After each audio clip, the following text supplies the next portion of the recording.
জয় হিন্দ বন্ধুরা। বিশ্বভারতীর পাঠভবন এবং শিক্ষাসত্রে ভর্তির নোটিফিকেশন এসেছে, তোমরা প্রত্যেকেই দেখেছো। আজকের আমরা ভিডিওতে সম্পূর্ণ নোটিশ আমরা আলোচনা করব এবং বিশ্বভারতীতে অ্যাডমিশনের জন্য কী কী রিকোয়ার্ড ডকুমেন্ট লাগে, অ্যাডমিশন এলিজিবিলিটি কী কী রয়েছে দেখব এবং step by step application process দেখব। গুরুত্বপূর্ণ দিনগুলো কী কী রয়েছে সেটা দেখব। মেরিট লিস্ট এবং সিলেকশনের প্রসিডিওর কী রয়েছে, হোস্টেলের কী ফেসিলিটি রয়েছে এবং অফিসিয়াল নোটিশ সম্পূর্ণটাই আমরা আজকের ভিডিওতে এক্সপ্লেনেশন করব। এছাড়াও অ্যাপ্লিকেশনের কোন কোন তুমি ট্রিক ইউজ করলে গ্যারেন্টি এই বছরেই সিলেকশন হয়ে যাবে সেটা আলোচনা করব।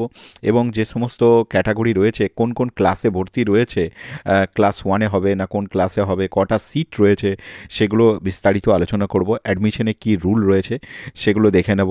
এবং আর তোমার যে ওবিসি সার্টিফিকেট রয়েছে বা আদার্স যে সার্টিফিকেট রয়েছে সেটা এখানে মানবে কি না সেটা দেখে নেব। ইডব্লিউএস সার্টিফিকেটের জন্য কী কী রিকোয়ারমেন্ট রয়েছে সেটা দেখে নেব।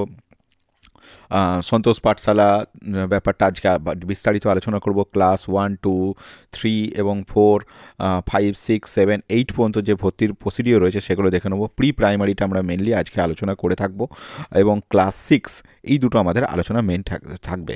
তাছাড়াও অ্যাপ্লিকেশন ফি কত রয়েছে সেটা দেখে নেব এবং কোন জিনিসগুলো করলে তোমার ফর্ম রিজেক্ট হতে পারে সেই জিনিসগুলো ভালো করে আজকের আমরা এই প্রসিডিওরে দেখব।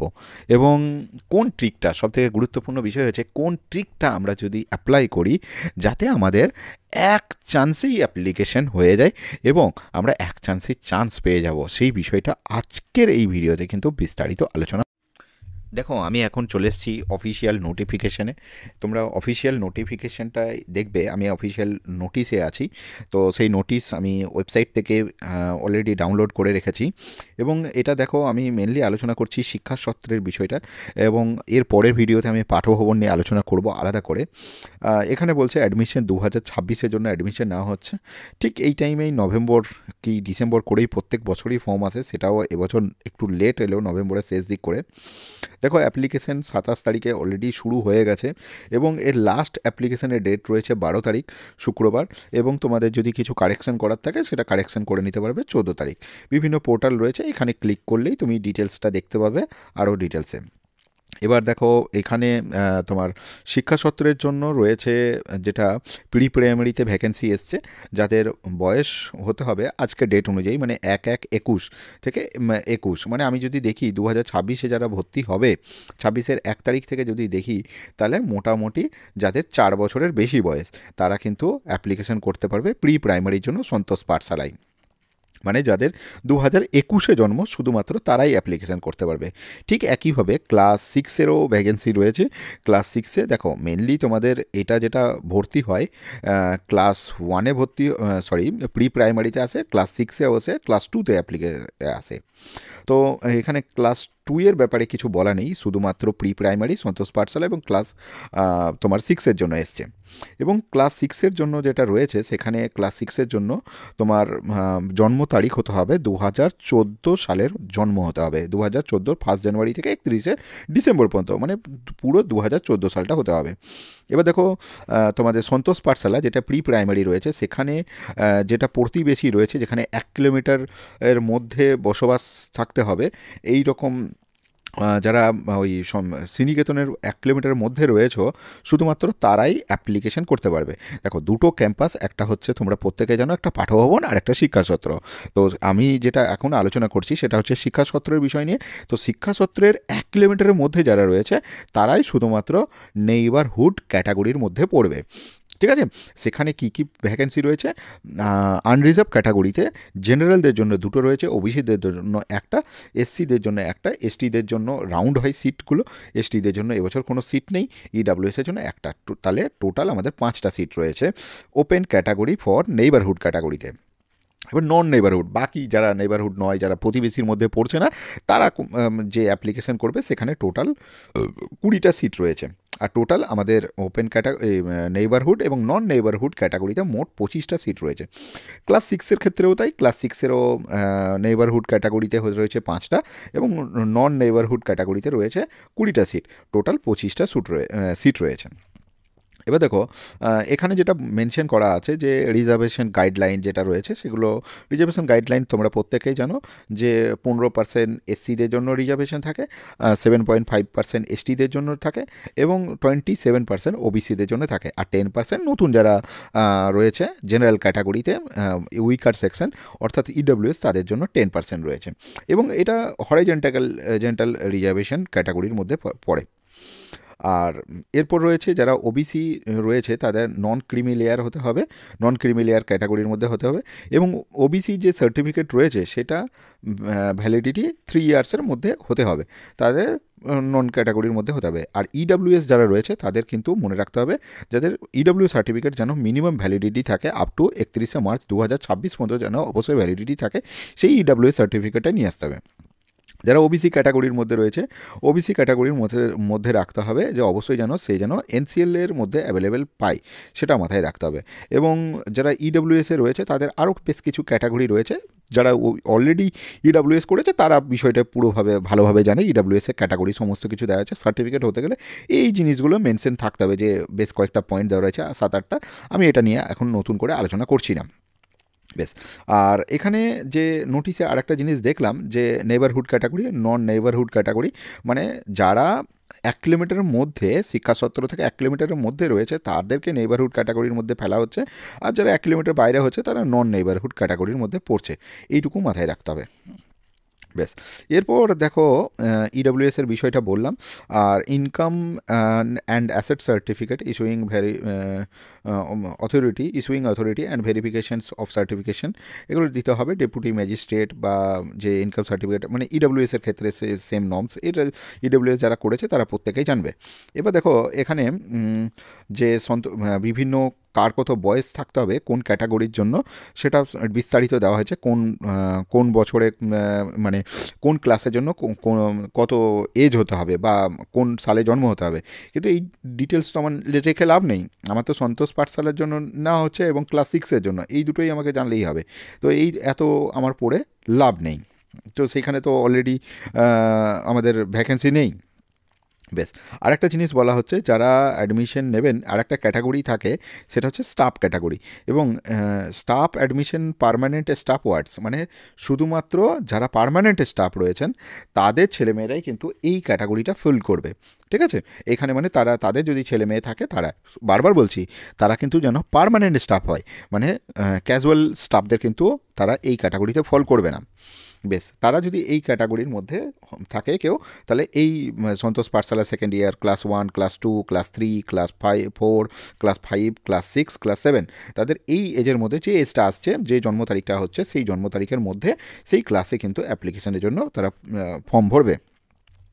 বেশ, এবার মোড অফ সিলেকশন, এবার মেন ক্যাটাগরিতে আসছি। দেখো মেন ক্যাটাগরি কীভাবে সিলেকশন হবে। দেখো সিলেকশনের জন্য for pre primary first year, প্রথম বছর প্রি প্রাইমারির জন্য সন্তোষ পাঠশালা random selection procedure through computerised lottery system will be followed. দেখো প্রত্যেক বছরের মতন এবছরও ইউটিউবে তোমাদেরকে একটা লিঙ্ক দেওয়া হবে, যেটা আমি তোমাদেরকে যে আমাদের হোয়াটসঅ্যাপ চ্যানেল রয়েছে সেই চ্যানেলে আমি লিঙ্কটা শেয়ার করে দেবো, সেই লিঙ্কে তুমি ওপেন যে লটারি হবে, যেটা তুমি ইউটিউবের লিঙ্ক দেওয়া থাকবে, সেই লিঙ্কে গিয়ে কিন্তু বিশ্বভারতীতে তুমি দেখতে পাবে সেখানে কীভাবে অনলাইনে লটারি হচ্ছে, সেই লটারিটা দেখতে পাবে, সেই লটারির মাধ্যমে সিলেকশন হবে। এখানে কোনো রকম কিন্তু এক্সাম নেই প্রি প্রাইমারির জন্য। আর ক্লাস সিক্সের জন্য কিন্তু মানে যার ভাগ্য রয়েছে সে পাবে, যার ভাগ্য নেই ভাই সে পাবে না কিন্তু। আর অ্যাডমিশন টেস্ট ফর ক্লাস সিক্সের জন্য কিন্তু রিটেন অ্যাডমিশন টেস্ট হবে থ্রু অফলাইন, এবং এইটা কিন্তু ক্যাম্পাসে এসেই পরীক্ষা দিতে হবে ক্লাস সিক্সের জন্য কিন্তু, এবং সেটা শিক্ষা সত্রতেই হবে শ্রীনিকেতন ক্যাম্পাসে, ঠিক আছে?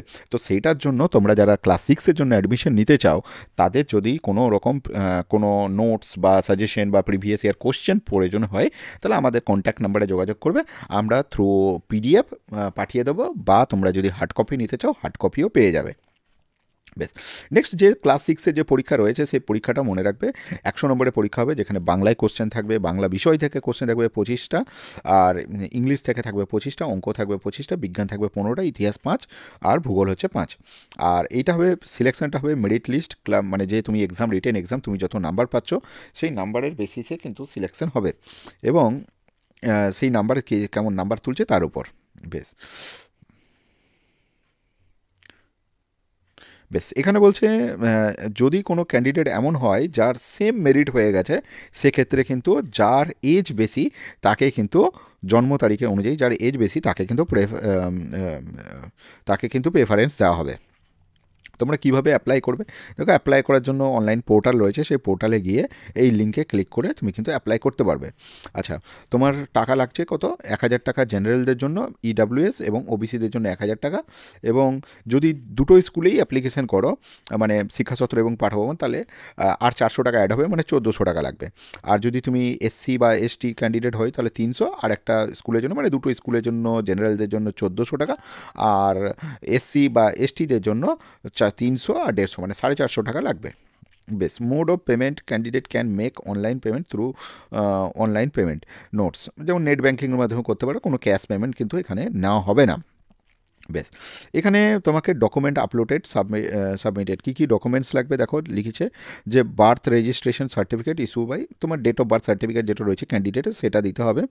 বেশ, আর valid candidates from approved government authorities in case of, যে যদি তোমার কাস্ট সার্টিফিকেট থাকে তো এই কাস্ট সার্টিফিকেট দেবে, যদি ডিসেবিলিটি সার্টিফিকেট থাকে সেটা দেবে, যদি পার্মানেন্ট স্টাফ কেউ থাকে তার সার্টিফিকেট দেবে। পে স্লিপ কিন্তু নেওয়া হবে না, এটা বলে দেওয়া আছে।